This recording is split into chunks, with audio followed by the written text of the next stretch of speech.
The classical system, as I mentioned, which is not specifically Catholic, because it was developed before our Lord came into the world, but it is very, very attuned to our natural abilities, says that we start with what they call the grammar phase. The grammar phase was simply a matter of giving the children information.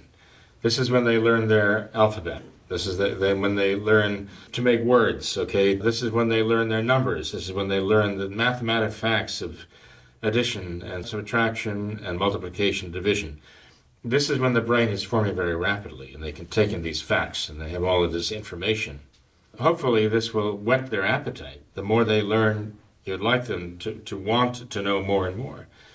And the next phase, of course, is not just to leave all that information. These phases don't just stop one day and then start another phase. I mean, they grow gradually into each other. So they're not carefully delineated, closing that grammar phase and entering into the logic phase. But the next phase is the logic phase. And that is when a young person, with all of the information that he has, can begin to do some reasoning, can actually start drawing truths from the truths that he knows, make inferences. He can make deductions and inductions. He can begin to almost express himself in syllogisms where he says, well, you know, human beings have souls. Fred is a human being, so he must have a soul. And he begins to draw conclusions from what he knows by a reasoning process. This is called the logic phase. And he can assess the value of these judgments. By using logic and the rules of logic that he learns, he can determine the value of truth of drawing a conclusion. But that in itself does not end there, of course, because the next phase after the grammar phase and the logic phase, where he first learns the facts and then learns how to use them, in a sense, and reason with them, is the rhetorical phase. He has to learn rhetoric. And by that, he becomes empowered not only to assess the value of other ideas and suggestions and judgments that are made, but he can actually express his own thoughts and his own judgments.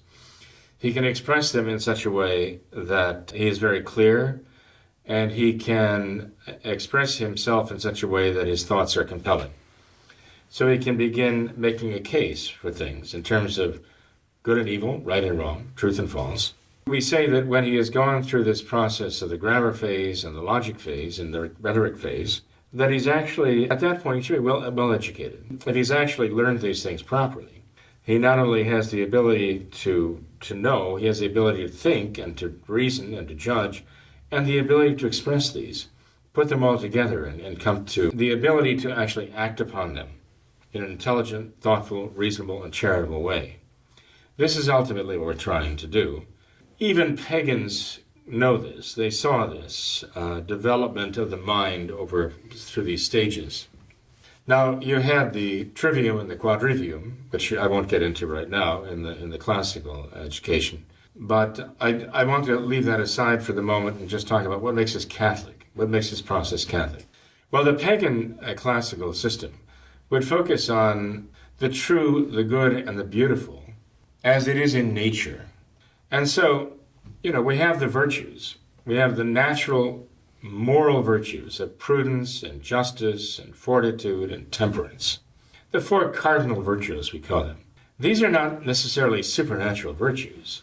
Someone doesn't have to have any faith in God or even believe in the supernatural to think in terms of being prudent in what he does and says, so as to accomplish his purpose and not to accomplish the opposite, not to make things go wrong by doing something imprudent.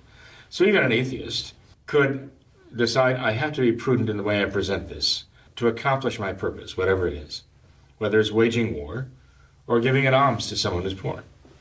Justice. Someone who has no faith could actually say, well, justice is a matter of reason. I intend to be just in my judgments so that I'm not defrauding anybody.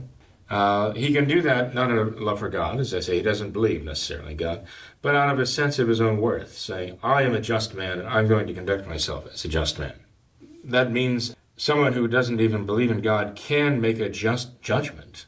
Even while someone else who does believe in God, it might even be a Catholic, might even be a traditional Catholic, for whatever reason, doesn't make a just judgment. They can sin against justice, right?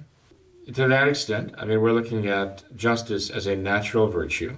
The same with fortitude, bravery, you might say, courage. There are many examples from antiquity of pagans, for example, Roman soldiers showing great courage and fortitude in the face of adversity. Temperance. Not every atheist is a drunkard, right? The fact is that they can do these things, they can practice these virtues, but they can do them almost out of a certain pride, in a sense that this is my self-image, this is who I am, and this is what I have to do in order to have a good, happy life on earth. And so I must practice prudence, justice, fortitude, and temperance. And they can practice these virtues, and by practicing them, they can actually make progress in them. These are acquired virtues. We acquire them by our efforts, okay? Far from that is the same virtue of prudence, the same virtue of justice, but now it is animated by faith and hope and charity, the supernatural virtues. These cannot be acquired by our own efforts. They have to be infused in the soul by God. So suddenly now the motive for practicing prudence and justice and fortitude and temperance, suddenly the motive is love for God. Saying, I will practice these virtues in honor of God. And when I do practice them, and when I am just and when I am prudent, I will attribute the good to God, not glorify myself, but glorify God. Suddenly that changes everything, because now the motivation is an act of love for God makes them supernaturally good.